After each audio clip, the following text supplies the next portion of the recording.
Hello everyone, I'm Angelo.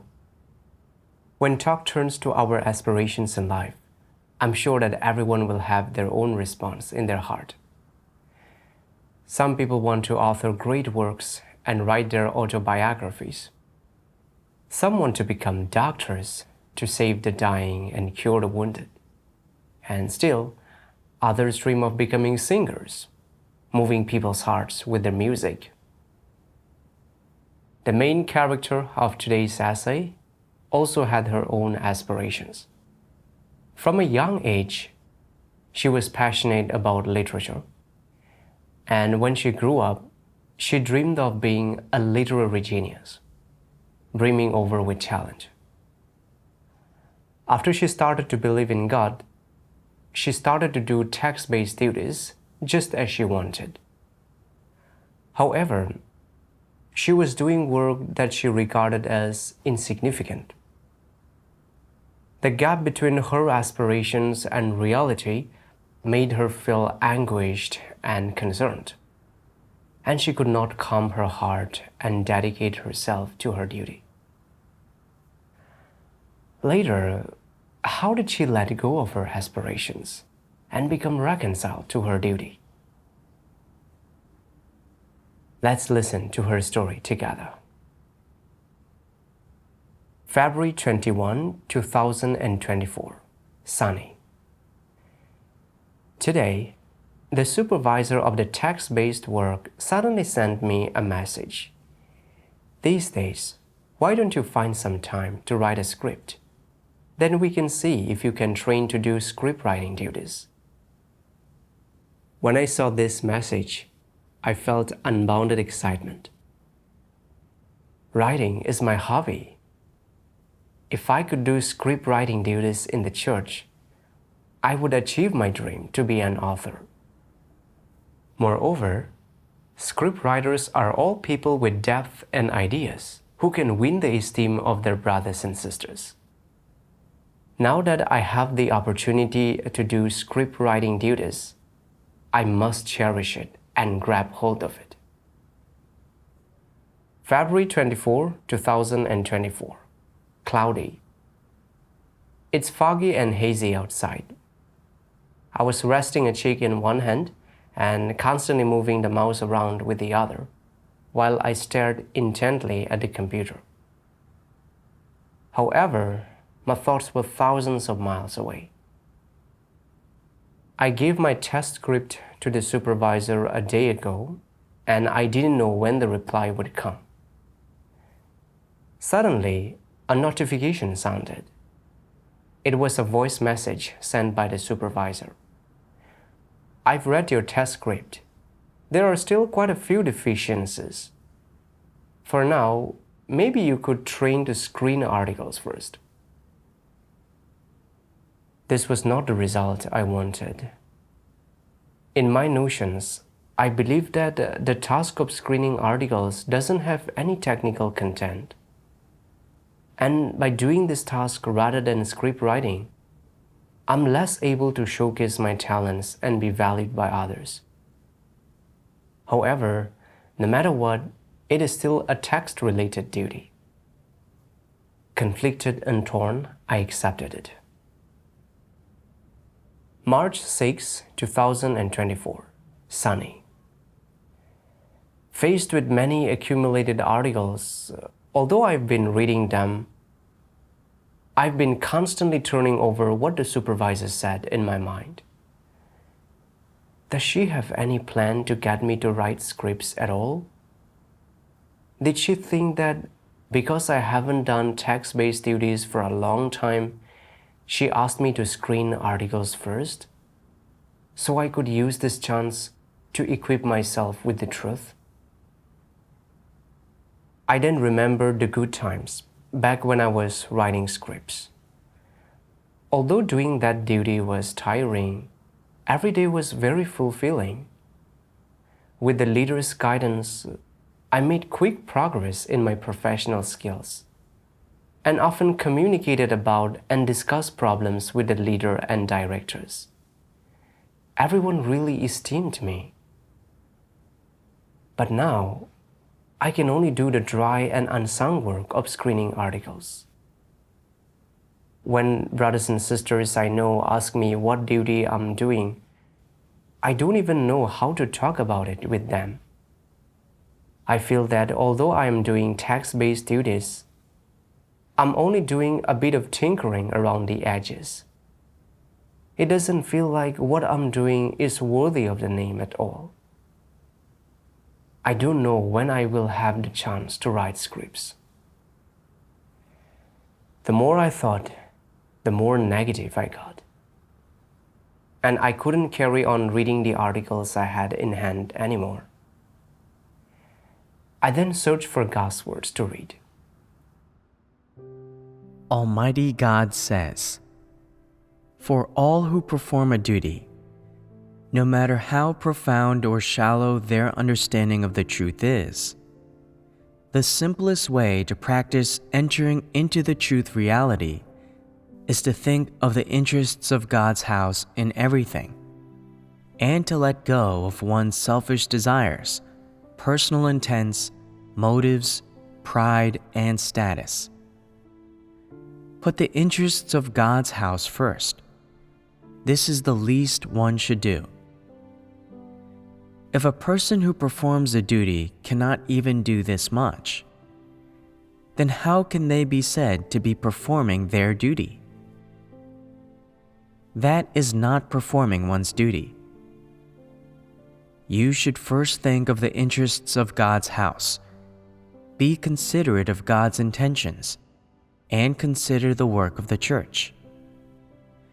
Put these things first and foremost. Only after that can you think about the stability of your status or how others regard you.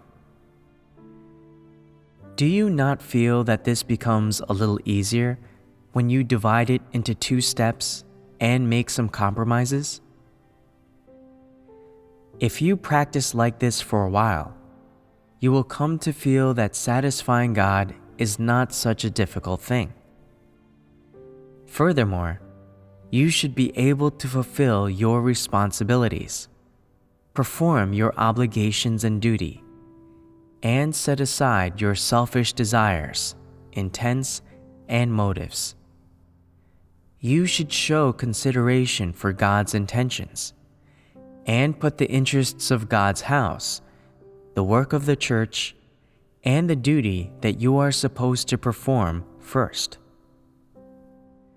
After experiencing this for a while, you will feel that this is a good way to comport yourself. It is living straightforwardly and honestly, and not being a base, vile person. It is living justly and honorably rather than being despicable, base, and a good-for-nothing. You will feel that this is how a person should act and the image that they should live out. Gradually, your desire to satisfy your own interests will lessen. After reading these words of God, I was full of self-reproach. I came before God in tears to pray, "Dear God, I am too lacking in conscience, and I am utterly selfish and despicable. That the church gave me the chance to do text-based duties at all was you exalting me. But I remained insatiable, constantly considering my face and status. On the outside, I want to improve my professional skills and get better training. But the intentions lying behind this are all about my own reputation and status.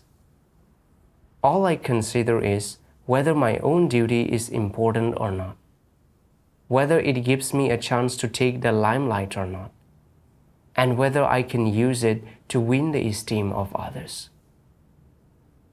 When my desires were not satisfied, I felt resistant and became negative, and even became unwilling to do this duty. I see that I am utterly selfish and despicable. I have not done text-based duties for some time and don't have a grasp of many principles. Neither do I have a clear understanding of the truth. If I had actually been asked to go and write scripts, then I would not have been up to the job. The appropriate arrangement was for me to train to screen articles first, but I still felt resistant about it. I was so totally lacking in sense. Dear God, I have been too rebellious. I no longer wish to consider my own interests. I am willing to submit to the church's arrangements and do my current duty well. After I prayed, I felt much more relaxed, and my heart was not disturbed or constrained by this matter anymore. When I next came to read the articles, I was able to calm my heart. March 19, 2024, cloudy. I have been doing text-based duties for nearly a month now and have been able to spot a few problems in the articles I've read.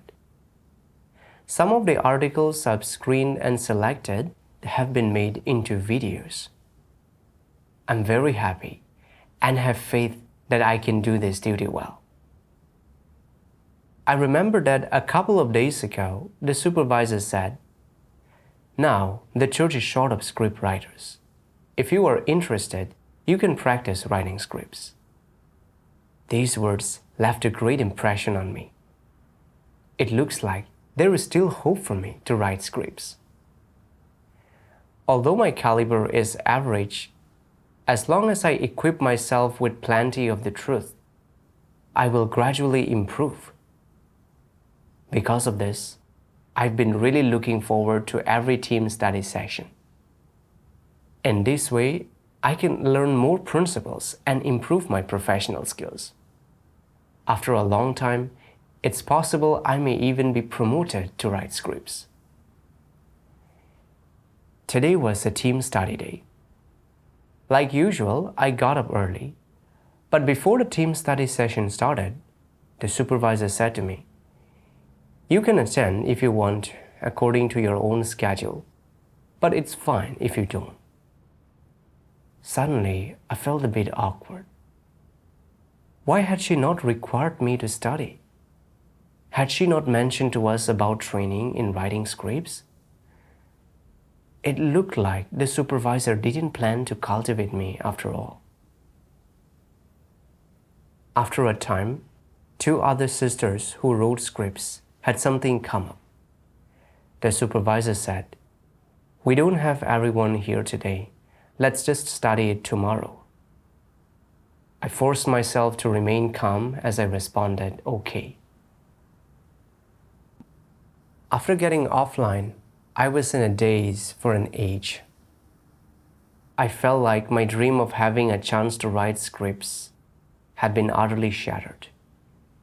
Did the supervisor think that I am not worthy of cultivation and my caliber is not up to writing scripts? Why is it that it didn't really matter whether I attended the team study session or not? My mood today has been very low. I cannot find energy in whatever I do, and my efficiency in doing my duty has been extremely low. Usually, I can read a dozen or so articles in a day, but today I only read a handful. My thinking also felt very muddled, and I didn't want to put in the effort to ponder problems I couldn't see through. I just wanted to cry. My tears flowed down uncontrollably. In my heart, I said to God, "Dear God, I want to train in how to write scripts and contribute my bit. However much I have to suffer, it is all fine. Why am I never promoted? Dear God, I don't understand your intention." March 20, 2024, sunny. The dawn chorus outside my window woke me up from my dreams. As usual, I turned on my phone and read the words of God. Almighty God says, "What are your principles for conducting yourselves? You should conduct yourselves according to your station. Find the right place for you, and do well the duty that you ought to do. Only this is someone with reason. By way of example, there are people who are adept at certain professional skills and have a grasp of principles, and they should take on the responsibility and carry out proper vetting in that area. There are people who can provide ideas and insights, inspiring others and helping them to perform their duties better. Then they should provide ideas. If you can find the right place for you and cooperate harmoniously with your brothers and sisters, you will be fulfilling your duty. This is what it means to conduct yourself according to your station. Originally, you may only be able to provide some ideas, but if you try to offer something else, and you end up trying very hard to do so, yet are still unable, and then, when others provide those things, you are uncomfortable and do not wish to listen, and your heart is pained and constrained, and you complain about God and say God is unrighteous, then this is ambition. What disposition is it that engenders ambition in a person? An arrogant disposition engenders ambition. These states can certainly arise in you at any time, and if you do not seek the truth to resolve them, and have no life entry, and cannot change in this regard, then the standard you can reach in your duty and the purity with which you do it will be low, and the results will also not be very good. This is not performing your duty up to standard, and means that God has not attained glory from you. God has given every person different strengths and gifts. Some people have strengths in 2 or 3 areas. Some have a strength in 1 area, and some have no strengths at all. If you can approach these matters correctly, then you have reason. A person with reason will be able to find their place, conduct themselves according to their station, and do their duties well. A person who can never find their place is a person who always has ambition. They always pursue status and benefits in their heart. They are never satisfied with what they have. To get more gain, they try to take as much as they can. They always hope to satisfy their extravagant desires. They think that if they have gifts and are of a good caliber, they should enjoy more of God's grace, and that having some extravagant desires is not a mistake. Does this kind of person have reason? Is it not shameless to always have extravagant desires? People who have a conscience and reason can feel that it is shameless. People who understand the truth will not do these foolish things. If you hope to fulfill your duty devotedly so as to repay God's love, this is not an extravagant desire. This is in line with the conscience and reason of normal humanity. This makes God happy. If you truly wish to do your duty well, you must first find the right place for you, and then do what you can with all your heart, with all your mind, with all your strength, and do your very best. This is up to standard, and such performance of duty has a measure of purity. This is what a real created being should do. As I read God's words, I felt that God was by my side, soothing me. My heart felt warm. God tells us the principles for our self-conduct. Finding our place, conducting ourselves according to our station, and giving full play to the talents that we have. Some people who have good professional skills and a solid grasp of principle should make sure to handle the final checks well. And those who cannot make the final checks can provide ideas or suggestions and work with their brothers and sisters to complete their duties together. In this way, God will be satisfied. I reflected on myself. The church arranged for me to screen articles. One aspect of this is due to what is needed in the work, and another aspect of this is based on my caliber and stature. But I constantly had wild ambitions.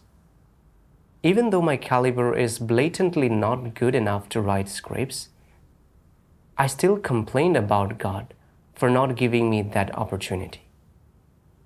I was truly so arrogant. I constantly wanted to put myself on display and constantly wanted to be a woman with literary talent, esteemed by others. As soon as this desire could not be fulfilled and I had no platform on which to display my talents, I became negative and slacked off. I didn't even feel like reading articles, and I didn't want to put effort into pondering problems I couldn't see through. This hindered the progress of screening articles. I saw that I had brought my wild ambition into doing my duty. I was not satisfied in my place. The grass seemed greener on the other side, and I couldn't even put my heart into doing my main duty. I constantly wanted to do a duty that was beyond my capabilities. If I'm always this impractical, then I won't even be able to do the duty of screening articles well, to say nothing of writing scripts. I realized that my state was too dangerous. If I do not resolve it quickly, I will be revealed and eliminated at any time. March 24, 2024. Cloudy. I know that reputation and status is my fatal weakness, but I have never worked hard to solve this issue. This time, I looked up words of God that expose how antichrists pursue reputation and status. I read these words of God. Almighty God says, Antichrist's cherishment of their reputation and status goes beyond that of normal people and is something within their disposition essence. It is not a temporary interest or the transient effect of their surroundings. It is something within their life, their bones, and so it is their essence. This is to say that in everything antichrists do, their first consideration is their own reputation and status, nothing else. For antichrists, reputation and status are their life and their lifelong goal. In all they do, their first consideration is, what will happen to my status and to my reputation? Will doing this give me a good reputation? Will it elevate my status in people's minds? That is the first thing they think about, which is ample proof that they have the disposition and essence of antichrists. That is why they consider things this way. It can be said that for antichrists, reputation and status are not some additional requirement, much less things which are external to them that they could do without. They are part of the nature of antichrists. They are in their bones, in their blood. They are innate to them. Antichrists are not indifferent toward whether they possess reputation and status.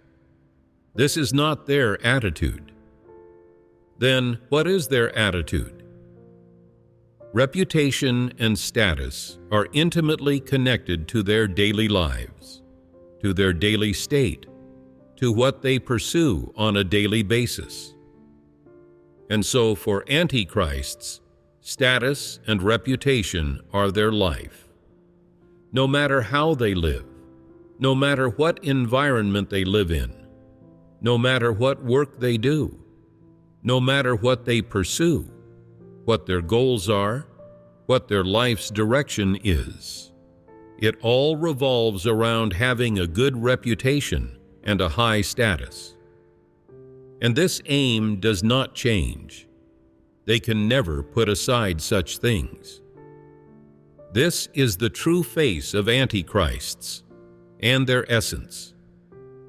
You could put them in a primeval forest deep in the mountains, and still they would not put aside their pursuit of reputation and status. You can put them among any group of people, and all they can think about is still reputation and status. Although Antichrists also believe in God, they see the pursuit of reputation and status as equivalent to faith in God, and place these two things on equal footing. Which is to say, as they walk the path of faith in God, they also pursue their own reputation and status. It can be said that in Antichrists' hearts, the pursuit of the truth in their faith in God is the pursuit of reputation and status.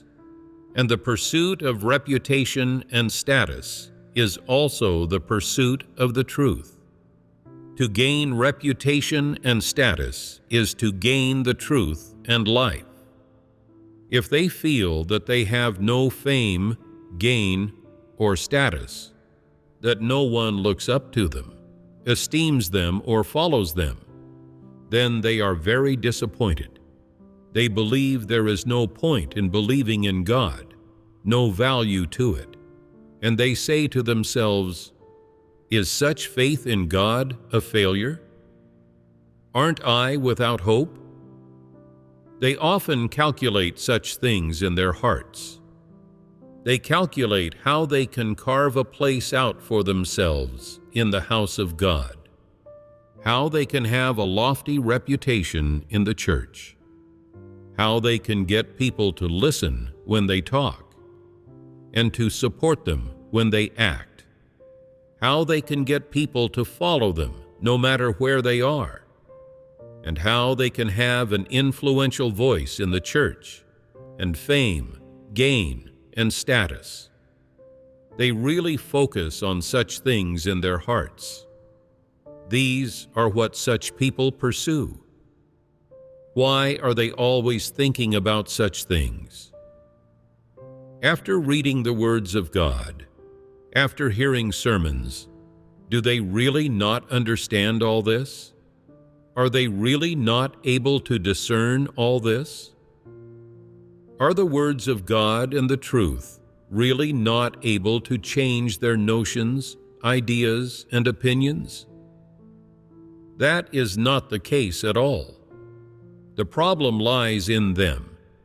It is wholly because they do not love the truth, because in their hearts they are averse to the truth, and as a result, they are utterly unreceptive to the truth, which is determined by their nature essence.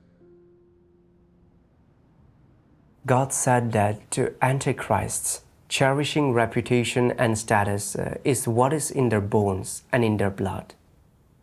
In everything they do, their first consideration is their own reputation and status, and how to act so that people follow and esteem them. As soon as they cannot obtain reputation and status, it is as if their very life has been stolen away, and they feel like there is no meaning to life anymore. My pursuit has been the same as that of an Antichrist. I thought back to a female poet who I worshipped when I was at school. I thought that there were not many talented female poets in ancient times. and thought that the rarer something is, the more readily admired it is. I wanted to achieve something in the future too. I didn't want to be some minor nameless figure.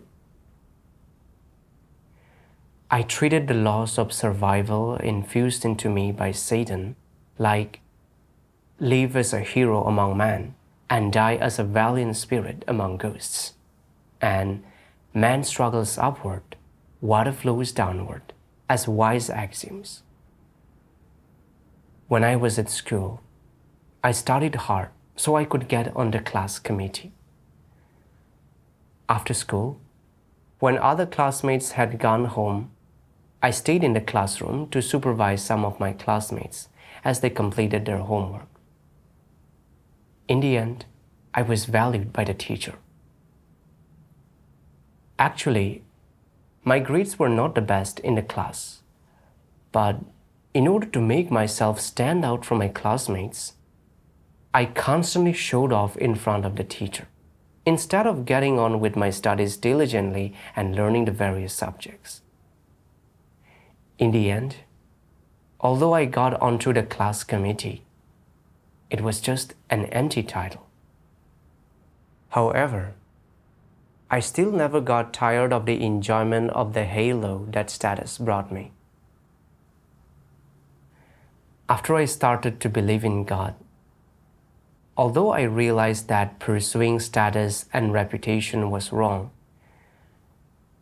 and that God does not look at how high or low a person's status is, only whether they pursue the truth or not, in my heart, I still couldn't let go of my thirst for reputation and status.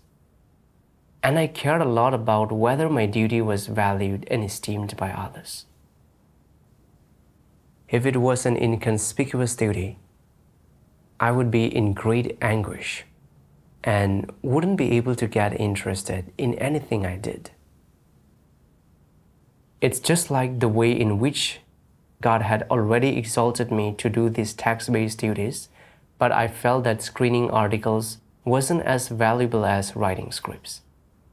And so in my heart, I looked down on this duty and constantly wanted to go and write scripts.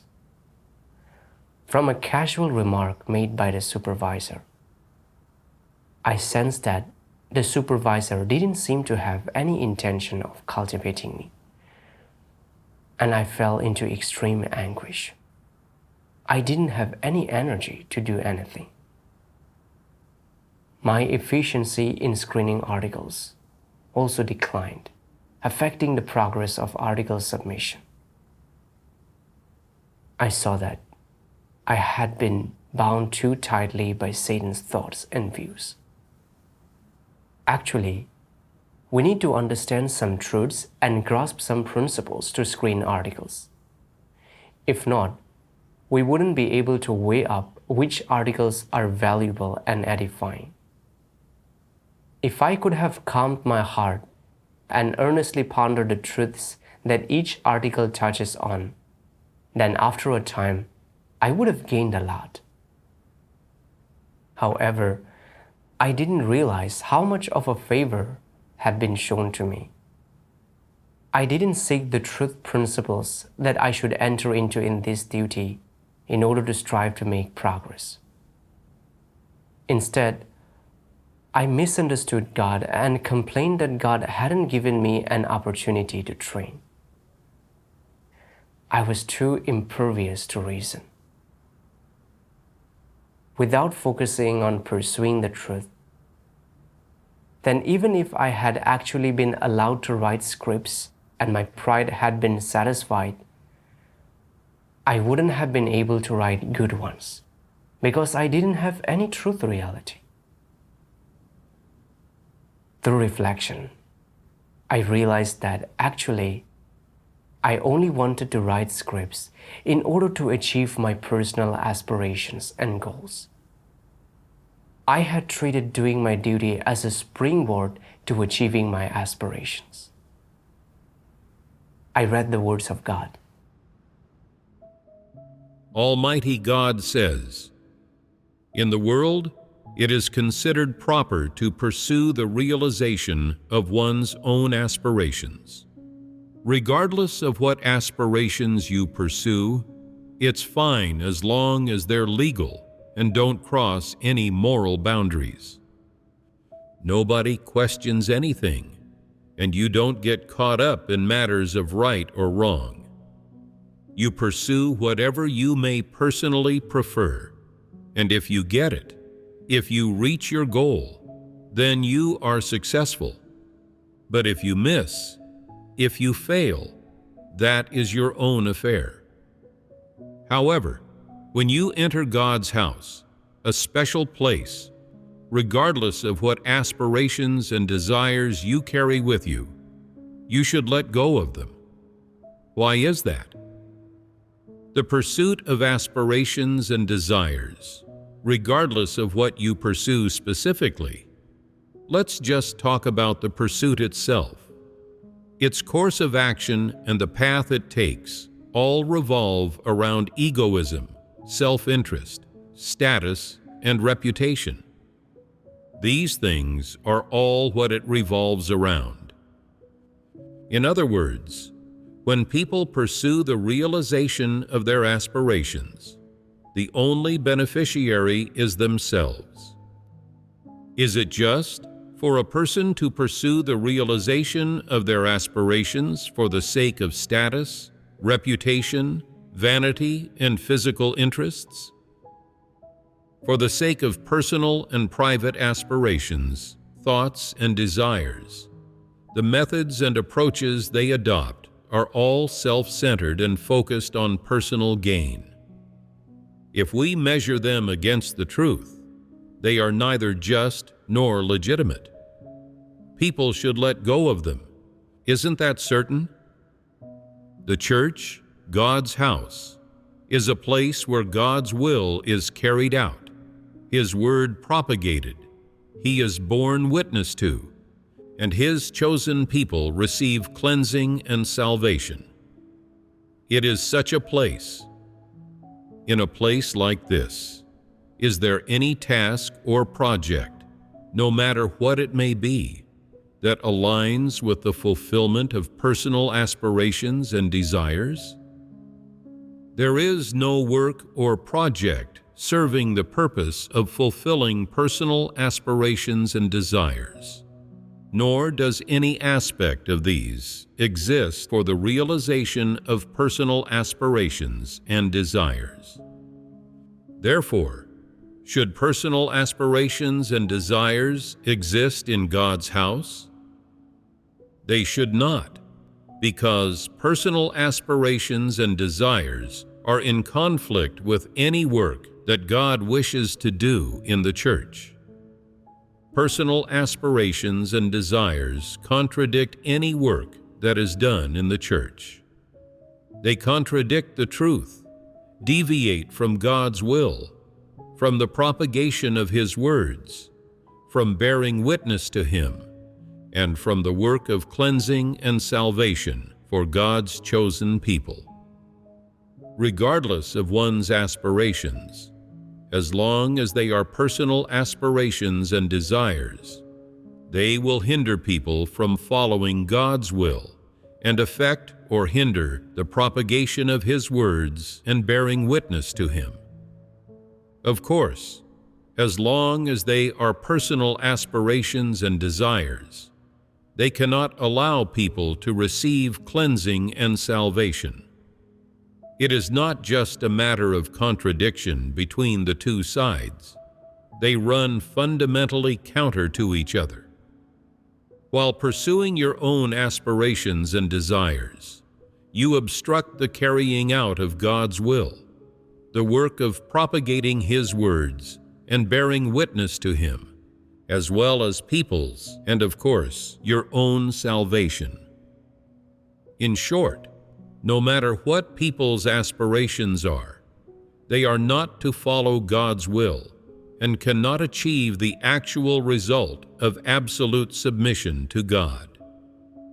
When people pursue their aspirations and desires, their ultimate purpose is not to understand the truth, or understand how to conduct themselves, how to satisfy God's intentions, and how to perform their duties well and fulfill their role as created beings. It is not for people to have true fear of and submission to God.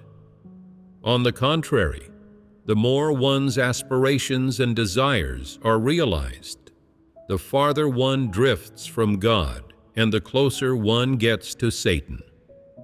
Similarly, the more one pursues their aspirations and achieves them, the more rebellious against God one's heart becomes, the farther one moves away from God, and in the end, when one is able to fulfill their aspirations as they wish, and realize and satisfy their desires, they grow more disdainful of God, His sovereignty, and everything about Him. They may even walk the path of denying, resisting, and standing in opposition to God. This is the final outcome. God's words gave me an understanding of the incorrect pursuit hidden within my heart. I had treated the house of God and the church as a place to realize my personal aspirations, and treated the various duties in the church like they were different professions in the world. I liked text-based work and felt that I could manifest my value in this work. I also felt that people who wrote literature had greater depth and more ideas, and people valued and paid attention to them. My starting point, my wellspring in doing my duty, was wrong. It was to stand out from the crowd and not to pursue the truth or gain the truth. Although I've been doing the duty of screening articles, I've seldom sought principles or equipped myself with the truth in my duty to improve my efficiency in reading articles and my ability to judge problems. Instead, I've just been waiting to be promoted. When the supervisor said that what we were studying was unrelated to my current duty, I thought that the supervisor had no plans at all to cultivate me. So I vented the dissatisfaction in my heart through negativity and slacking off. Was I not being totally unreasonable?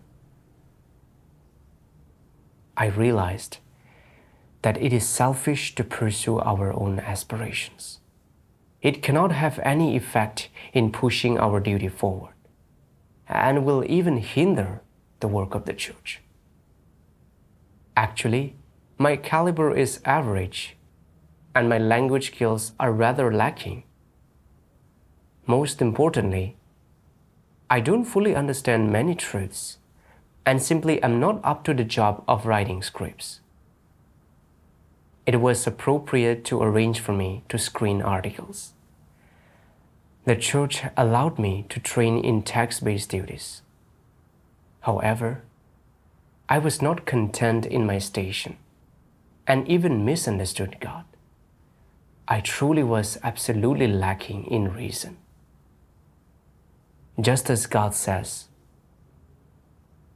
regardless of one's aspirations, as long as they are personal aspirations and desires, they will hinder people from following God's will and affect or hinder the propagation of His words and bearing witness to Him.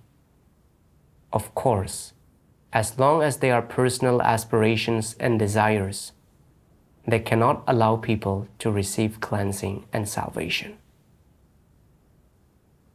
Now, my heart feels much brighter, and I understand why God asks people to let go of their aspirations.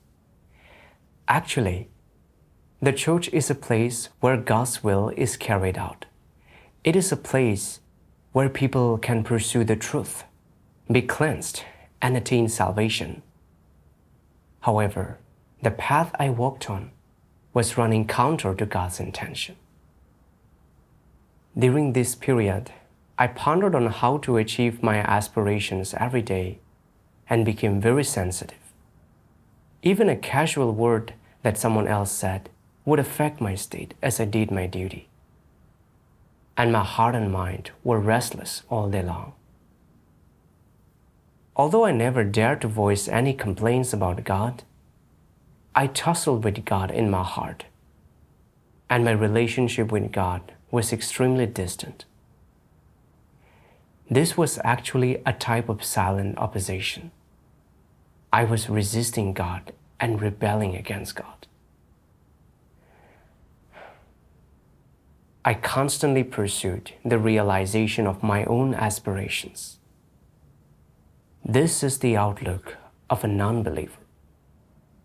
If I had continued on this path, then not only would my own dispositions never be able to change, but I would have brought disruption and disturbance to the work of the church.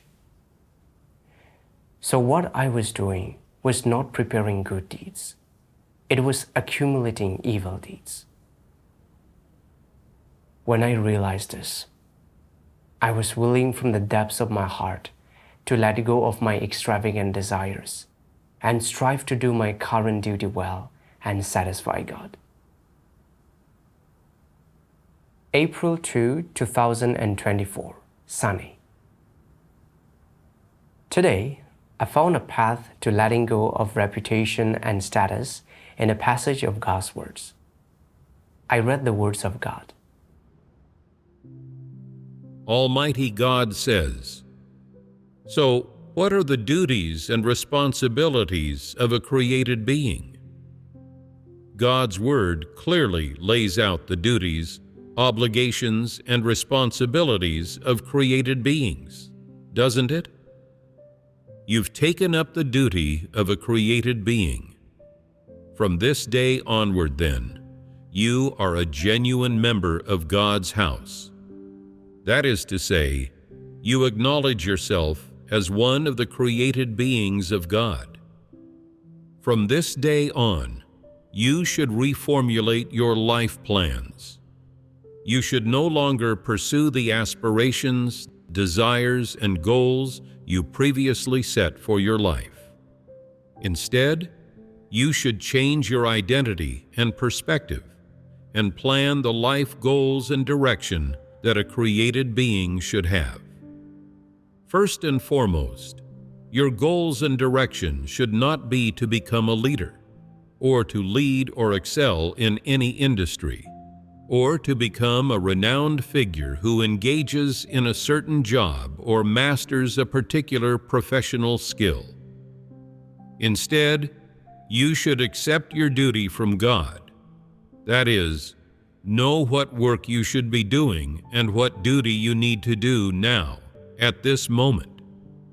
You must seek God's intentions. No matter what God requires you to do and what duty has been arranged for you in His house, you must figure out and become clear on the truths you should understand and the principles you should follow and grasp for fulfilling that duty. If you can't remember them, you can write them down, and when you have the time, look over them more and ponder them more. As one of God's created beings, your primary life goal should be to fulfill your duty as a created being and be a created being who is up to standard. This is the most fundamental life goal you should have. Second and more specific is how to fulfill your duty as a created being and be a created being who is up to standard. This is most important. As for the directions or goals related to reputation, status, vanity, and personal prospects, all things that corrupt humankind pursues, these are what you should give up. God's words brighten my heart. I am a created being and should fulfill my duties according to my place. I should let go of my own aspirations and desires and submit to God's orchestrations and arrangements. No matter whether the duty the church arranges for me today is one I like or not, or whether it is one I think is important or trivial, as long as it comes from God, I should accept it with perfect compliance. Now I am responsible for screening articles, so I should select the good articles according to principles and put effort into the problems that I cannot see through to achieve good results in this task. April 3, 2024, Sunny. Recently, a new sister has joined our team. She's training to write scripts. My heart felt troubled again. Hadn't the supervisor said that there was no lack of script writers? Why did she find a new one instead of promoting me? Am I really that bad? I realized that I was once again being affected by reputation and status, and hurriedly prayed in my heart. No matter who is promoted, what I have to do now is to keep to my duty and not be disturbed by this. Afterward, I put time and effort into seeking principles relating to how to select good articles and how to weigh up whether the understanding in an article was practical. I discussed anything I couldn't see through with my sisters and did my duty with a positive attitude. I no longer pursued status. Gradually, my heart grew much calmer, and I was able to put more of my thoughts into my duty. I was also able to feel God's leadership in doing my duty. Thank God. That's the end of this article. Thanks for watching. Goodbye.